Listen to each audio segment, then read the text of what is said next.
Hello, everyone, and welcome to the Professional Practice Program Reg Talks webinar on practicing through delegation of controlled acts. And welcome to today's webinar, and glad to see you all here, albeit virtually. My name is Samantha Thiessen, and I'm joined today by my colleagues Carol Chattalal-Singh and Diane Candiato. Say hi, everyone. Hello.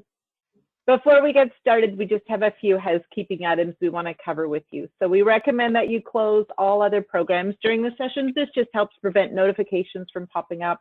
And if you find your internet connection becomes unstable at any point, it does happen to the best of us, and you can't stay online, you have the option of calling in by phone, or you can also access the webinar later on as a recording will be posted on our website. This also may be useful for any of your colleagues who weren't able to register, or if the timing didn't line up. So that's available to you all. Now, just so you know, because we're a larger group today, the lines will be muted for everyone, but we have the option to ask individuals to unmute if you wanted a point clarified. The questions in the chat will only be visible to us as organizers because we are such a large group. We'll use the chat where we can share your thoughts, you can interact with us, and we'll moderate it to summarize, what we're hearing from the group so everybody knows what's happening. We'll try our best to get to everyone's comments and questions. Just in case we don't, we do try our best to either ask you to reach out after the session, or what we try to do is review any questions that we may not have time to address, and we can try and respond to you by email as well. So we look forward to discussing the standard together. Now, the purpose of this standard is to clarify the expectations and behaviors that a dietitian must know when practicing through delegation of controlled acts. And this is an important component to providing safe, effective, and competent health care services. So we'll move on to the next slide, please. Today's session will be focused on understanding the standard document and how to apply it using detailed delegation standards. And so we're going to talk about some of the background and the reasons for the delegation standards. We're going to work through the application of the performance expectations, and we're going to use really common scenarios. So hopefully a lot of people find that really, really helpful. So I should say here that a lot of the scenarios that we'll be discussing were actually a product of your feedback from our recent consultation and questions that we get through the practice advisory service. So thank you all for your input in that. That's great. We're going to be using the chat feature today to brainstorm together on what issues you find come up in some of our scenarios. We find it's really helpful for participants, just helps gain a greater understanding of some of the nuances. These are very complex issues. They generally aren't simple. And we'll finish today's discussion off with a questions and answer period. The hope is by the end of the session, you'll have a greater understanding of performance expectations of the standard so that you can use your own professional judgment and on how and when to use them. All right, we'll move to the next slide.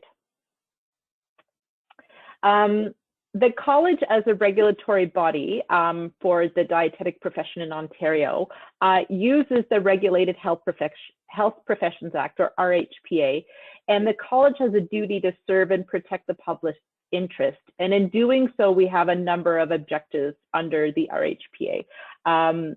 But what we do is we develop standards and policies to help guide dietitians. We have different standards for knowledge and skill programs. So think of our SDL tool, and if you've ever had to write the JCAT, you'll be familiar with that. So overall, providing education to dietitians about their professional obligations for practicing through delegation of controlled acts aligns with the college's mandate to protect the public. So we're committed as a college to ensure dietitians in Ontario are providing safe, quality care to their clients. And we'll move to the next slide.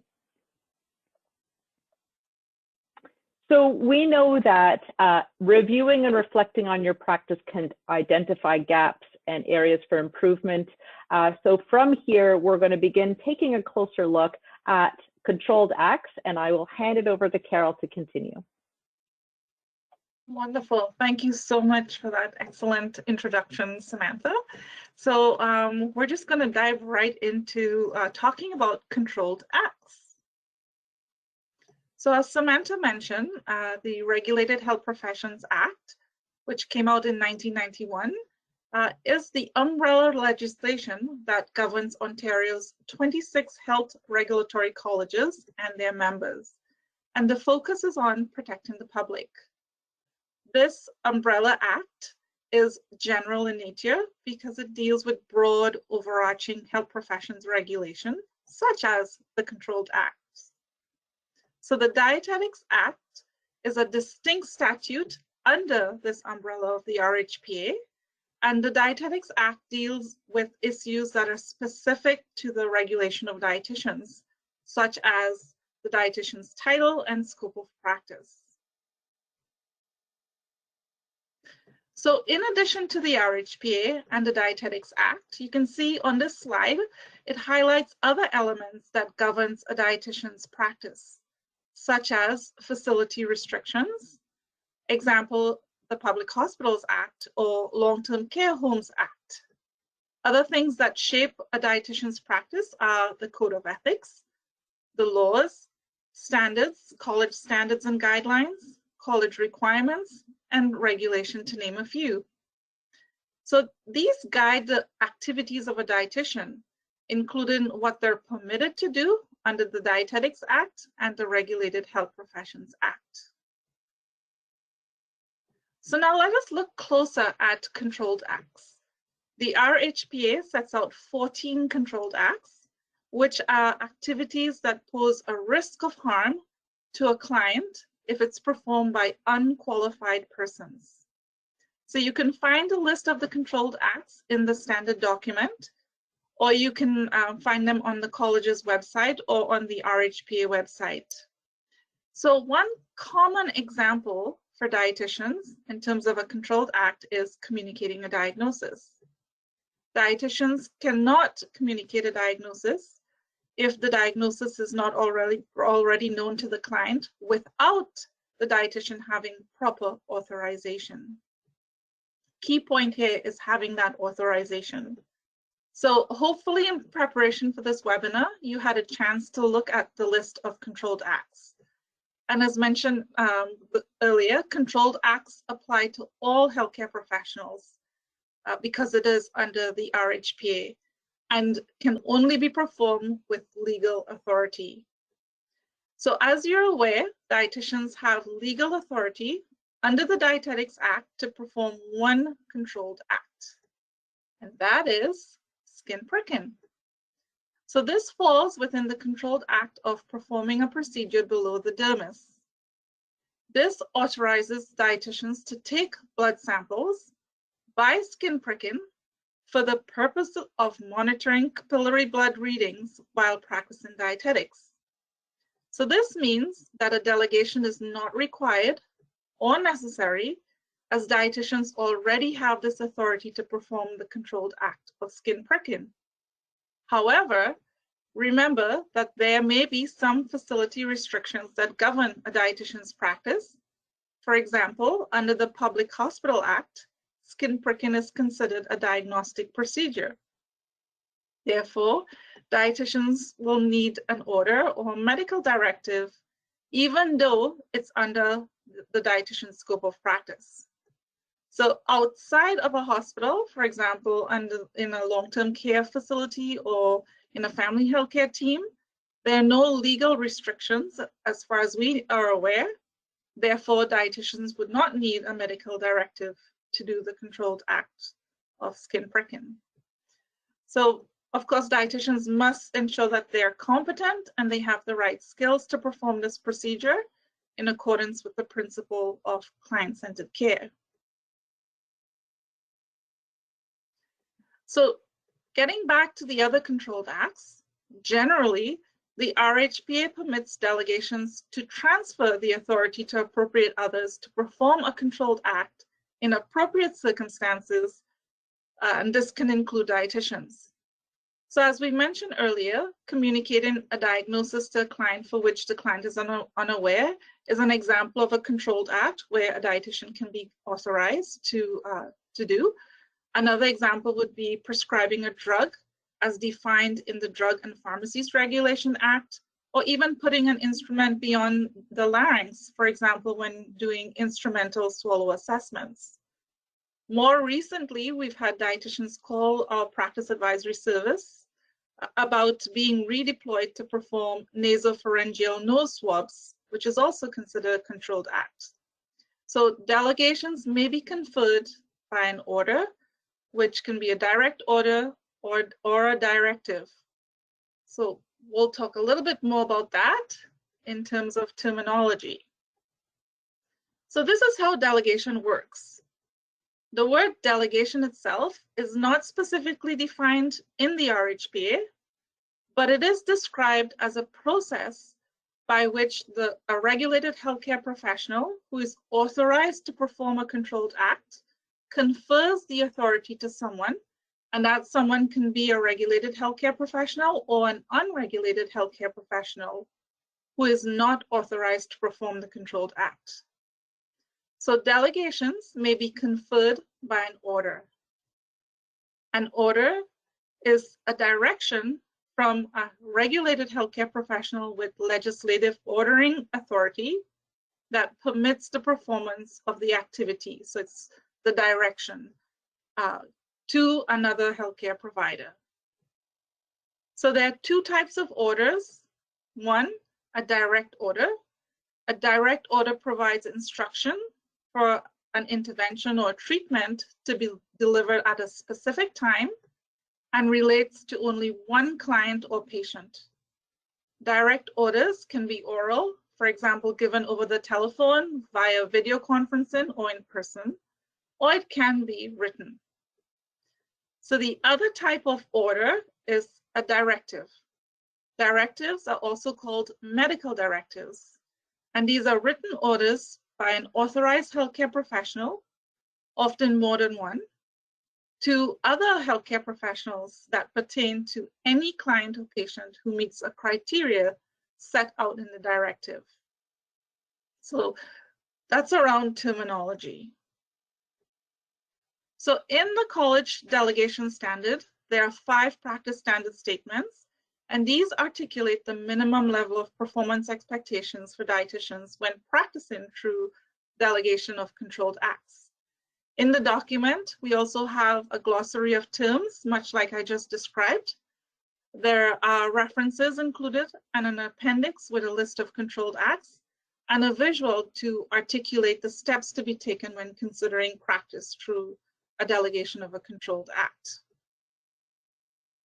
So this is a screenshot of what it looks like on our website under our Jurisprudence Education webpage. But now let's quickly look at each of the standard statement before we get into the scenarios. So standard statement 1 states that a delegation of a controlled act must be in the interest of the client and patient. For example, a dietitian that demonstrates the standard by ensuring a client-centered care approach. So why is this delegation, standard statement so important? Well, it allows clients to have the confidence that the dietitian will always act in their best interests. And client-centered services are linked to increased quality and safety. Also, it reduces cost and improves client experience. Standard statement number 2, dietitians must have the knowledge, skill, and judgment to accept a delegation or controlled act. For example, a dietitian must decline performing a controlled act about which they are not knowledgeable to perform. Again, why is this important? Remember that controlled acts poses a risk of harm if performed by unqualified persons. So it's important because it shows consideration of the best available research evidence, also considering experiential knowledge, client's preference, and the context and resources in the decision-making process. Standard statement number 3, dietitians must be aware of the laws permitting controlled acts to be performed in certain circumstances and when a controlled act cannot be delegated.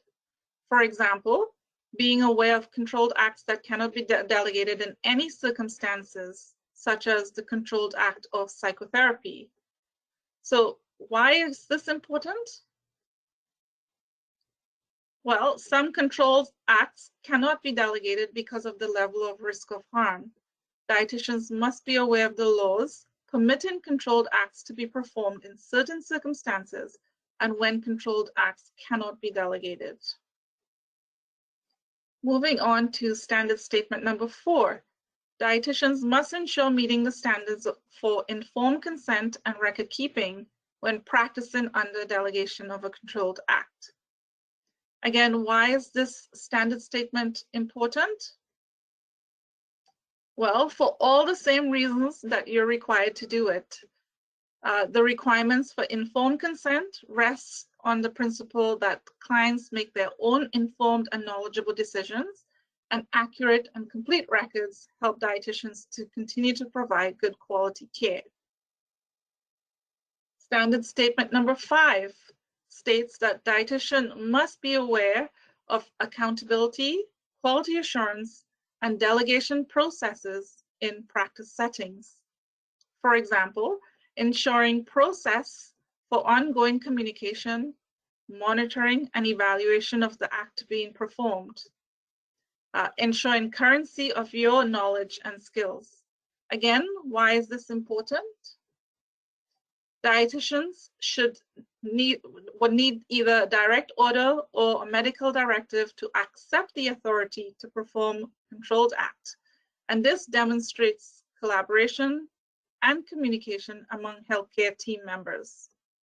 So I just gave you a high-level overview of the actual standards. So let's now jump right into our scenarios and apply some of these. So I'll hand over to Diane. Thanks, Carol, and thanks, Samantha. We're going to move into our scenarios now. So Carol has reviewed the standard statements and the performance expectations that we're going to apply using the concepts that she's identified. And so just to recap, we're putting these all together, and on the slide, you'll see the key things that we're going to think about as we delve into the scenarios are, client interest, knowledge, skill, and judgment, legislation specific to practice setting, standards for informed consent and record keeping, and then accountability, quality assurance, and delegation processes. And of course, these don't have to be in any specific order. There are no simple answers to these scenarios. We really look forward to your ideas. And, sometimes we may, answer questions with "it depends," and we appreciate that it may not be the answer that anyone wants to hear. And it's not to be dismissing or to simplify, but we all know that context matters and that in many circumstances, the steps we take depend on lots of different factors. So we draw from our toolkits, we apply our professional judgment, we collaborate with colleagues. And again, these are by no means simple. For these situations, there's often a lot of problem solving that goes into it. So inputs and of course context are important. And so these are situations that we've heard from calls and emails and from questions. They're on paper. For context, we've situated them in one area of practice, but of course they can apply to many areas of practice. So if it might not be your area per se, we encourage you to think of the concepts that apply to your area of practice. And we're really looking for issues and steps that the dietitian can take to ensure that we're practicing safely, ethically, and competently. And so we ask that you refrain from answering the questions with another question, but we'll provide an opportunity for questions at the end of each scenario. Next slide, please, Carol. So we'll read the scenario for those who may be on the phone. We'll go right into the next slide.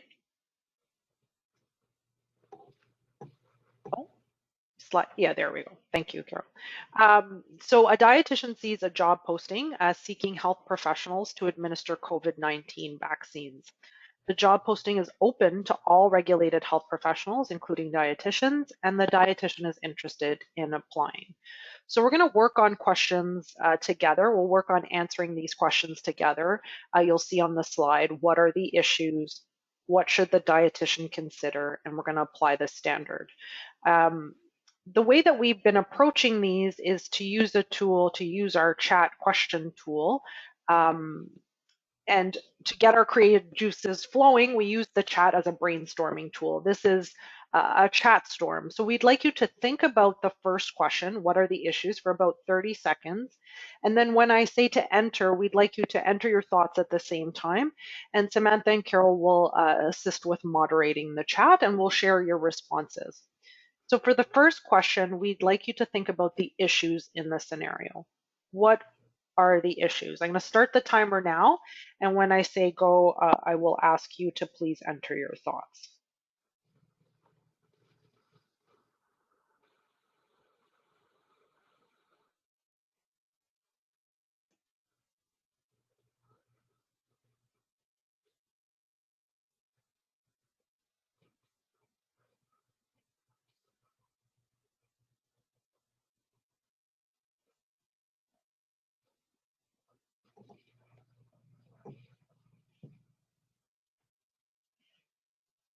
And that's 30 seconds. So please feel free to share your ideas. And I'll look to Samantha to help us summarize what's coming through from the group. What are you hearing in the chat? People are identifying that it is a controlled act, and there's some knowledge and learning that would have to take place. Okay, so the question of, administering a substance by injection, and what is the dietitian exactly being asked to do, considering the legislation and authorization related to that. Great. I see some people identifying potential risk to the client, about people questioning that it's outside of the scope of practice for a dietitian, that we would need to look at a directive. Mm-hmm. Mm-hmm. Yeah. Training has been identified as well. Okay. Competency. So what I'm hearing you saying is client needs, safety, competence, so our own personal knowledge and skill, and then what we're trained and what education we receive, what we're educated to do. So we didn't learn how to administer vaccines in our education and training, but is that something that would be provided through the employer? Okay, yeah. Any other thoughts or points that you're hearing from the group that would be important, or anything aside from what we've maybe already covered?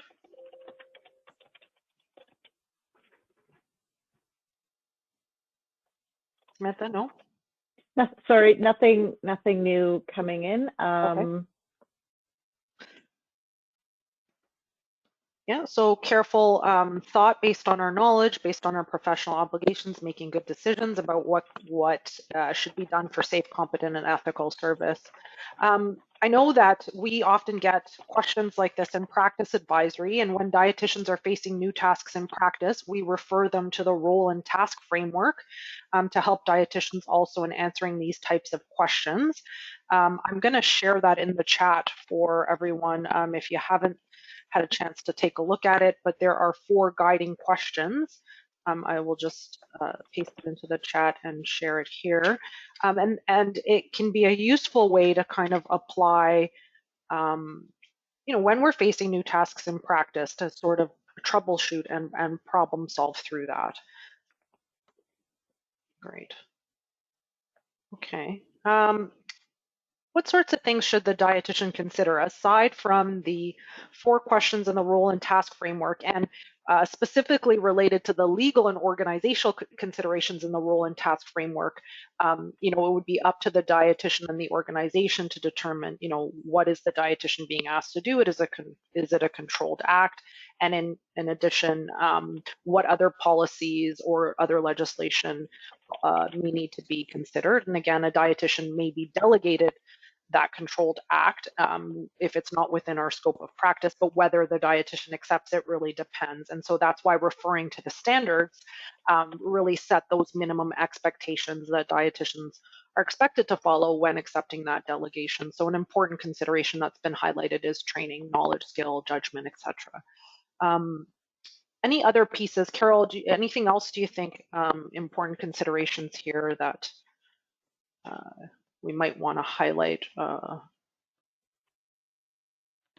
Yeah, I think the resource that you shared is a very important one in terms of actually going through the specific questions, the 4 questions. And then the one question that asks, are there any legal barriers? It really points to the standard document.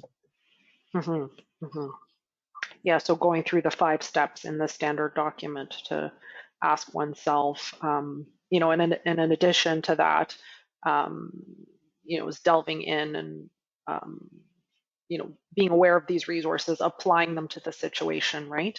As we do in practice. Great. Any other comments from the group, Samantha, that you think? Yes, I think there are a couple here. One of them was asking whether or not, because of the high risk level, whether something could still be delegated, which is one question. And then I think it might be worth discussing liability insurance and how that might apply in this situation in terms of practicing dietetics versus, you know, other types of jobs they were asked to do. Right. Yep. Great questions. Maybe I'll start with the liability insurance first. So liability and our professional liability insurance coverage that we hold applies to us as we are practicing dietetics. So in the definition of practicing, in the event that we're delegated a controlled act that is outside of the scope of practicing and we're not practicing dietetics, then this is where we would, you know, seek guidance from our employer, a dietitian or an employer, have that conversation to confirm what insurance coverage we have. It may be that someone is covered by their employer's insurance for that out of scope task, but again, just a good idea to confirm and check, you know, either with the employer or their insurance provider to be sure. And so this is where it's important to be aware of these things as we're applying them to the situation, of course. And just if you have anything to add that I might not have gotten, Carol or Samantha, please do. But and then just to go back to that other question, I think I already forgot it. If you could recap, that would be great. Absolutely. I gave you a couple questions in quick succession. I think that someone was asking whether or not the act that is delegated, does it, could it, if it's a higher risk act, could it still be delegated, was the question. A higher risk act. Can it be delegated to high risk level was the question, which I thought was interesting. So the potential for risk with injecting someone with a substance. Maybe I can jump in here. I think all of the controlled acts are considered high risk according to the law. And when we think about controlled acts, think of it as 2 things. 1, it's being delegated, and 2, it's accepting a delegation. So you have to consider those 2 things. And to accept the delegation, you have to make sure that you are competent, you have the knowledge, you have risk management, quality assurance, and all of the things that we talk about in the standard. So it comes back to you as an individual, working with your team to determine if you can accept the delegation. I hope that answers that question. That was really good to clarify that. I appreciate that. Thanks. All right. How are we doing for time? It's 1:30. We maybe move on to scenario 2 and Sure. to the next one. So again, I'll just read through for anyone who may be on the phone. My employer has asked if I can perform nasopharyngeal swabs to assist in COVID-19 testing. The questions that we'll be answering together: am I able to help? What are the issues? What should I consider? And that's where we'll apply the standard.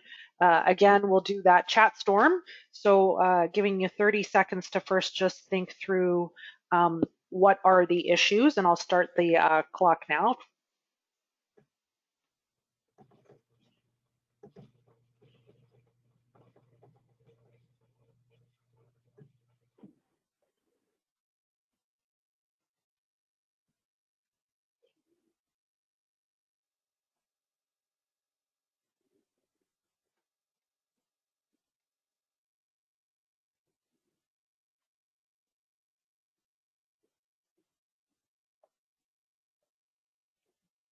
That's 30 seconds. So to hear what's coming through from the group. Fast and furious, I'm sure. Indeed. Let's just go back and see what, lack of educational training, competence, scope of practice, definitely addressed here. Directives needed. Let's see. Possible risk to the client, some question about whether insurance would cover this. Safety of patient, competency levels would be similar to the vaccine scenario where training, protection, legal would all be considerations. Right. I mean, definitely this is similar where we could also apply the Roland task framework. It's the same type of question. This is a new task that we wouldn't typically have been trained or have been doing in our practice. Again, the question of is it a controlled act or not? Again, what are you being asked to do? Would it be putting the instrument beyond the nasal passages where they normally narrow? Would it be a test in the nares, right? It really depends on what. And then, what other things might that entail? Like, would it be communicating results where that could be communicating a diagnosis? So again, it really depends on the what, and needing to understand that in the context of the frameworks. So the role and task framework, going through those questions, and then specifically the delegation standard. Carol, anything to add here? Yeah, I think the last question in the Roland task framework asks, what are the interprofessional team possibilities? So depending on the circumstance and depending on the dietitian's level of knowledge and confidence and comfort and having risk management in place, if they don't feel that they want to accept this delegation, they have to work with their employer. And then also maybe consider the fourth question in that RD Roland task framework, what are the interprofessional care team possibilities? So who might be the best person to do this? Right. And that can definitely vary based on practice setting, based on the nature of one's professional practice. Yeah. We've heard where dietitians are doing this under the proper authorization, and then we've heard that some dietitians don't feel confident to do it. So it also depends on the individual. Knowledge, skill, training. Okay. I should also add, we got a comment from someone in long-term care who identified that they have rapid testing, which doesn't require, great training, is considered, I believe it's the one that doesn't go past the nasal passages. It's just in the bottom part of the nasal passages. So you don't need to be a regulated healthcare professional to provide the test or have a delegation in which to perform it. So I thought that was an interesting one to highlight. So thank you for that comment. We know that there's been some exemptions related to that in terms of regulatory restrictions on who can perform. And so, performed according to the product label by a healthcare professional or trained operator. So again, it depends on the test and what somebody is being asked to do, of course. And that was to remove barriers to more timely testing and more easily in settings. Of course, we'd have to be aware of all the steps and the training and work with our employers in those circumstances. Okay, on to the next question. Is that okay? We're moving ahead. Okay, so the next question is, a dietitian is trained in behavior-based counseling and is not sure if the dietetic counseling that they are provided, that they are being provided is psychotherapy. The dietitian is not sure if it's a controlled act. So again, we'll set up for our chat storm. What do you think are the issues here? We'll put it on for 30 seconds.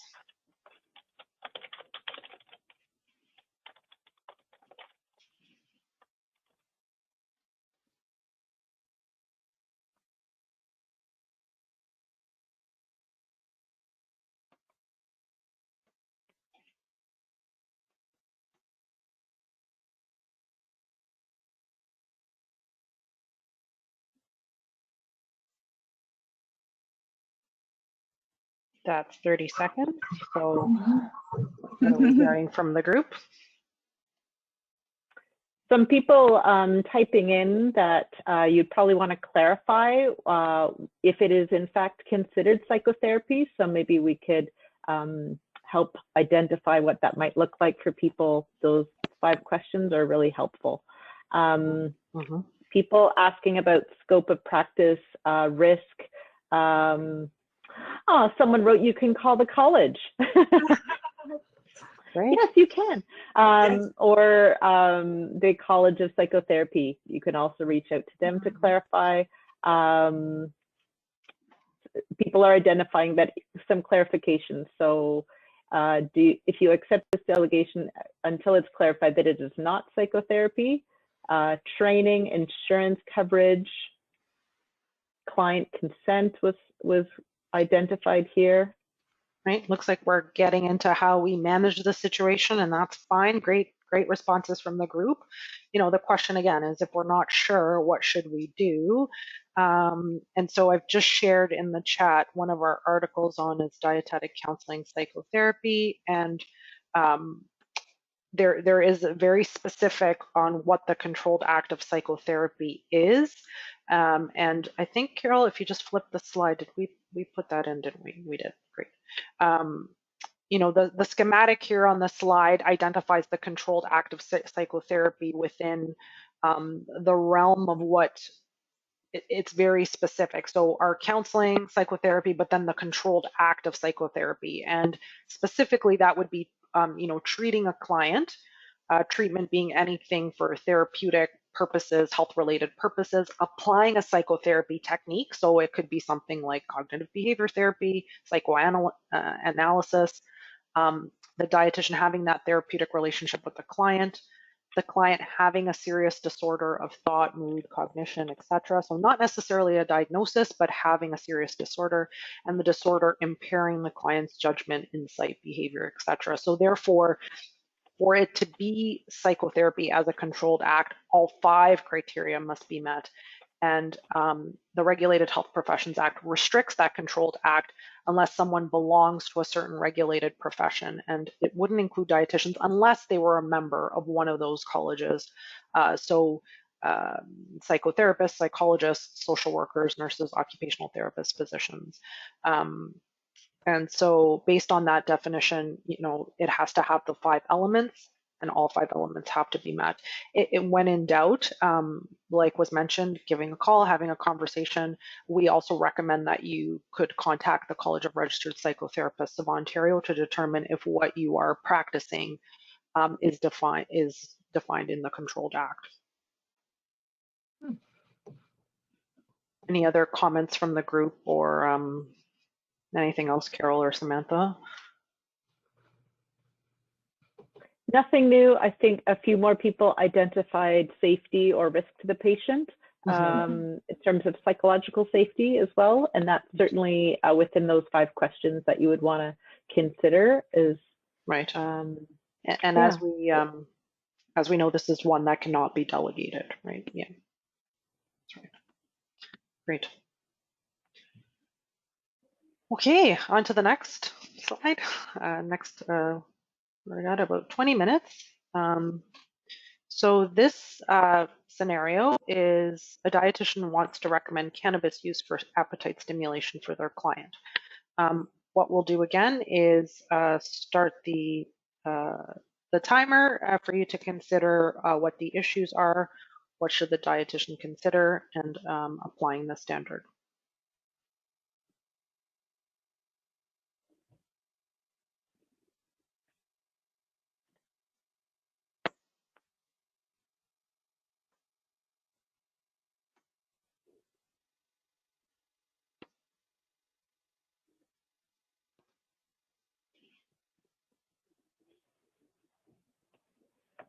That's 30 seconds.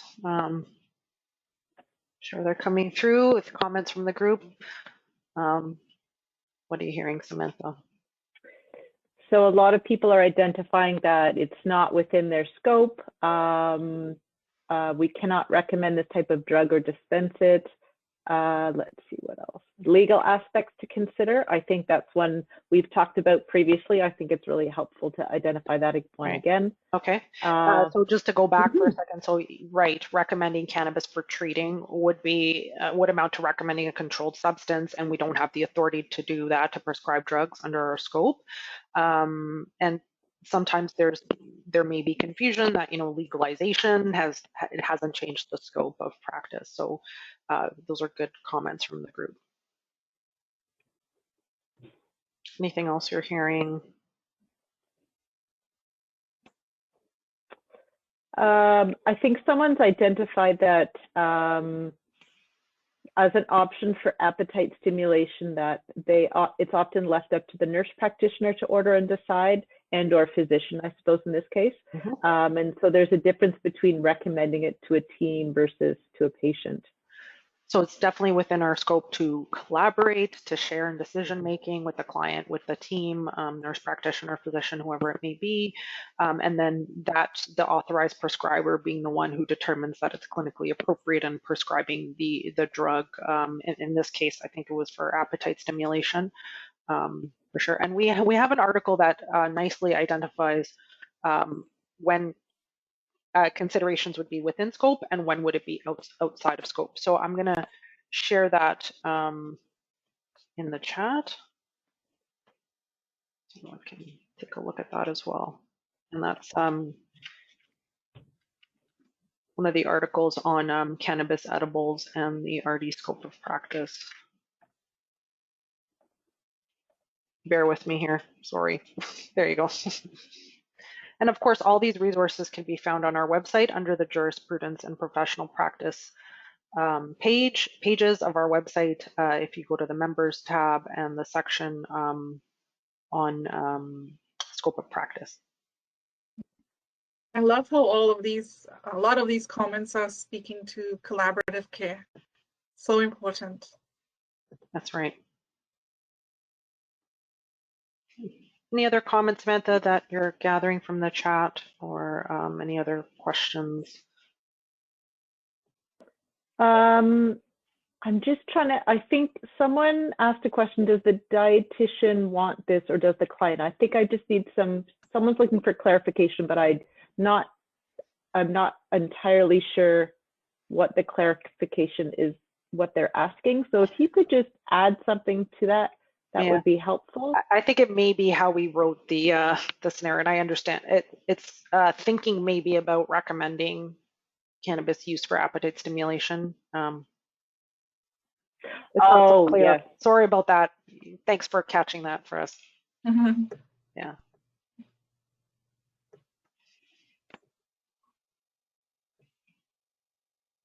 Okay, on to the next. All right, so we have about 15 minutes to go, and this is our last scenario of the day. So this is about a dietitian working in a diabetes center being asked to tell clients they have a diagnosis of diabetes, and in addition, a nurse practitioner asking a dietitian to dispense insulin. So thoughts on this one, what the issues are, give you some time to think, and applying the standard.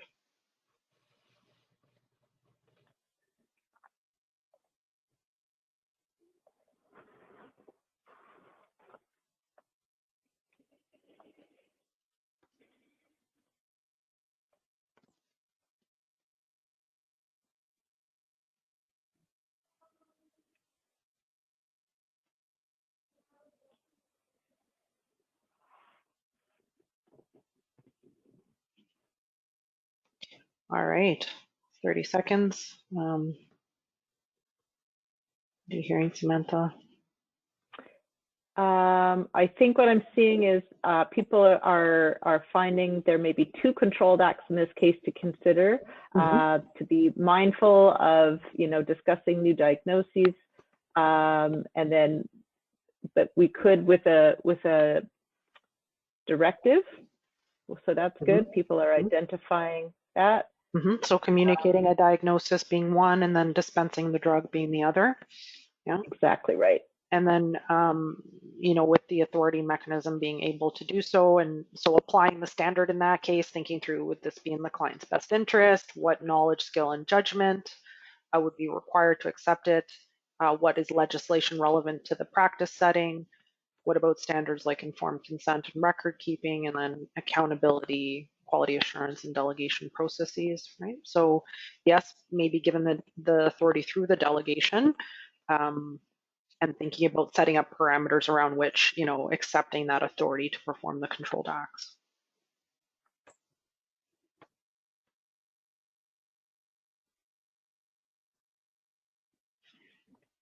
Anything else that's coming through?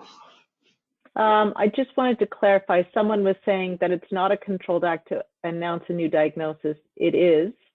And I think someone understood that the nurse practitioner was asking the dietitian to do so. The nurse practitioner in this case is asking the dietitian to dispense insulin. So I think we need to identify what's being asked by the nurse practitioner. And of course, every scenario is going to be a little bit different and a bit more nuanced. In this case, yes, you wanted to identify who is giving the diagnosis, and identifying that dispensing insulin or they're doing that is another issue to identify as well. It's actually a good point. And maybe what we could do, like, so for communicating a diagnosis, like it's communicating to an individual or the representative, identifying a disease or disorder as the cause of symptoms, and where it's foreseeable that that individual or they will rely on the diagnosis. So there has to be components to the prohibition, and all the components must be present. So one, communication, so communication with the client. It doesn't prohibit us from forming an impression. It only prevents us from telling the client of that new or existing diagnosis for which they're unaware. And then content, it has to identify a label, a disease or disorder, and the cause of symptoms. And then circumstances, the client is likely going to rely on that to make treatment decisions. So it doesn't stop us from formulating or thinking. It's, again, you know, thinking those components through for sure. Yeah, I like that distinction. So the difference between coming up with the nutrition diagnosis and then talking about communicating a diagnosis based on the definition you just gave to someone who is not aware of that diagnosis. That's a good distinction. Yeah. So someone is looking for some clarification as to whether or not a medical directive can be given for dietitians to give the diagnosis. And this person identified that they've had people come to their diabetes clinic not realizing that they're living with diabetes. And so maybe we could just clarify that a little further. Carol, do you want to take that? Sure. So you're saying that the patients coming, they're not aware that they have diabetes, but they're seeking nutrition counseling and assessment because of high blood sugars. And I think in that circumstance, it's appropriate for the dietitian to address the high blood sugars and provide the nutrition treatment plan, but then to refer the patient back to the physician to be given the communication of the diagnosis, or work with the physician in case the physician wants to provide a delegation to the dietitian to communicate that diagnosis. So really that person has to work with their physician and sort of clarify the processes around this. But in the moment, if the dietitian does not have that delegation, they can't communicate to the client that they have diabetes. The patient is not aware, but they can certainly address the high blood sugars. I think where these ones sometimes become challenging is, you know, elevated lab levels is not communicating, but in some instances, the results themselves could be confirmatory or labeling of a disease or condition. So that's where we just need to be aware, right? And think about how we're giving the information. Of course, it's not easy.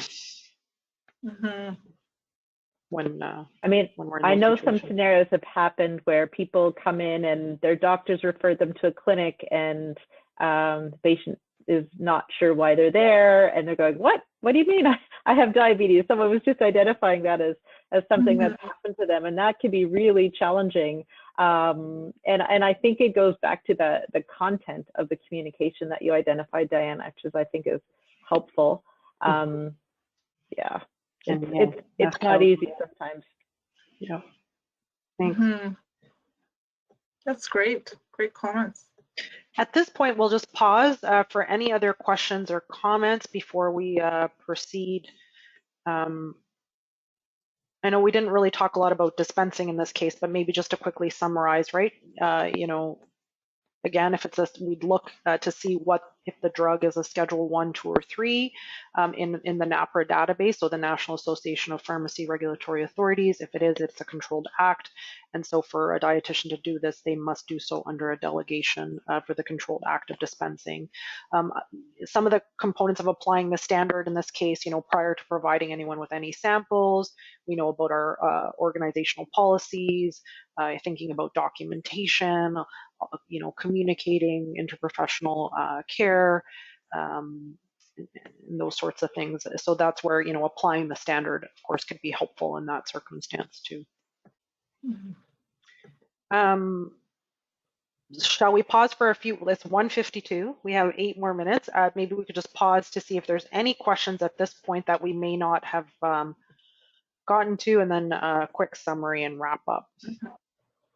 Sounds good. You know, it could be challenging to manage the chat, Samantha, with all the comments. So maybe we'll just give it a pause and see if there's anything else coming through from the group, or. I think there are some questions related to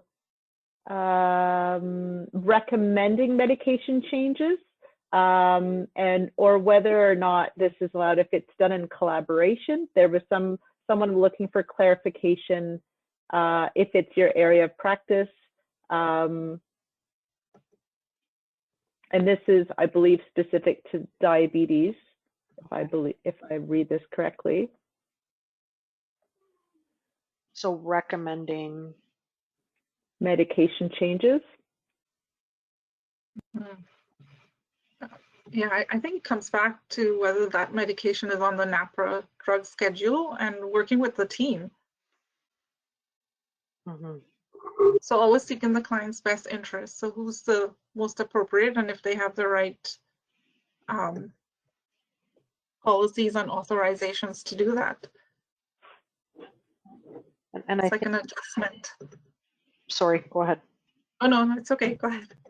I was going to say, I think the cannabis edibles article really frames it nicely to say, you know, what is within scope, and, you know, having discussion or collaborating, sharing, and decision making.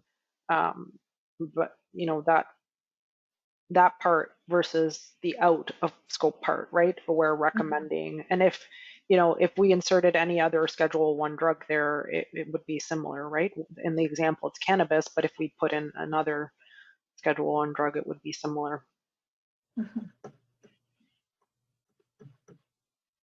And I think also if you're talking about medication changes, particularly if it's an area that you're an expert in or a more specialty area, you would do it in collaboration with your team, but not necessarily directly to your client. So you may talk to the, you know, most responsible physician, nurse practitioner, someone like that, who would have the authority to make medication changes, but you wouldn't communicate that directly to the client without collaborating first with your, you know, interprofessional team. Hopefully that helps clarify a little bit. I think someone is asking if we can clarify dispense, do we mean prescribe in this scenario? They're different controlled acts. Correct, yes. Okay, let's just, sorry if I'm not getting to your questions. There's quite a few. We're trying to answer them as best as we can. Someone's asking the question about what documentation of a delegation or order look like if it was verbally asked. And I think that kind of comes back to the record keeping part of it. Good question. Yeah, that's an excellent question. I think you would want to make reference to who was giving that verbal order and the time of it, and then to have them, so you document it in the client's chart, and then to have that person come back and verify, because it's a verbal order. Usually there needs to be some verification of it. I think those are often set out in organizational policies, like how verbal orders are accepted and what the process and may be within the organization. So to look into your organizational policies on verbal order documentation, and so it's consistent. Another question that was related to cannabis, as it reflects the cannabis article that we shared.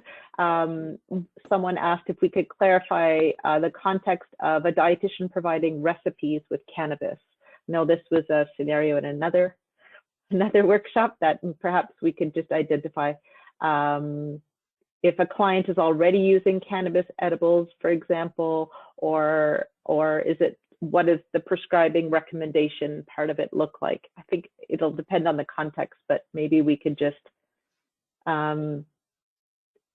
anybody have maybe insight into how we could clarify that? I mean, in the article, we've talked about that keeping in mind just because something is incorporated into food doesn't necessarily mean that it's within our scope of practice. So because it's in a food doesn't automatically mean that we are authorized to do so, right? Yes.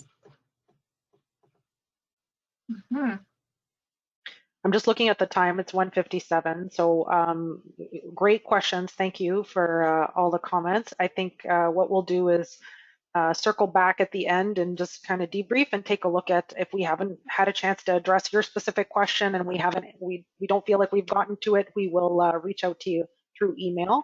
Carol, if you want to just flip to the summary slide, and I can just kind of there are no simple answers to these questions. There's lots of questions, of course, and we hope that through this discussion and through the resources, specifically the standard, the role and task framework, the articles, that these were helpful. Individual circumstances will always vary, and depending on your practice setting, the nature of your practice, and so we welcome your thoughts, emails, questions, and if we can assist in the problem solving, the practice advisory services here. Part of this is, sometimes these things are uncomfortable, but these uncomfortable situations may prompt us to ask questions and find answers. And, we encourage you to work with your employers, always considering client needs, your personal competence, your knowledge and skill, working within your team interprofessionally. Of course, our professional obligations, such as the legislation that's specific to your practice setting and your organization-specific policies, risk management, things like confirming your liability insurance, and especially if we're being asked to do tasks that are outside of our scope of practice or usual role. And at this point, I just wanted to also summarize and thank you for all of you who provided feedback in our consultation survey and the development of this standard. We know that delegations of controlled acts in appropriate circumstances can result in more timely delivery of healthcare, can promote use of resources and personnel. And so we hope that the standard will be helpful as you apply your knowledge, skill, and judgment necessary for client-safe care. Reminder of all our resources that are available in our jurisprudence and professional practice section of the website and the scope of practice page. There's also, from the Health Professions Regulators of Ontario, a guide to directives and delegation, helpful if you are developing medical directives in your organizations. And our contact info is on the website where you can reach out. You will receive an email with the session evaluation tomorrow. Please do complete the survey. We welcome your feedback and let us know what we can do to improve. Lastly, we want to thank you all for participating, for caring for Ontarians during this time, during the pandemic and always. And we wish you all continued health and safety to your families, your colleagues as well during this time. It's 2 o'clock, so thanks so much for joining, and have a great afternoon, everyone. Thank Take you. care. Bye-bye. Have a great evening. Bye-bye. Bye.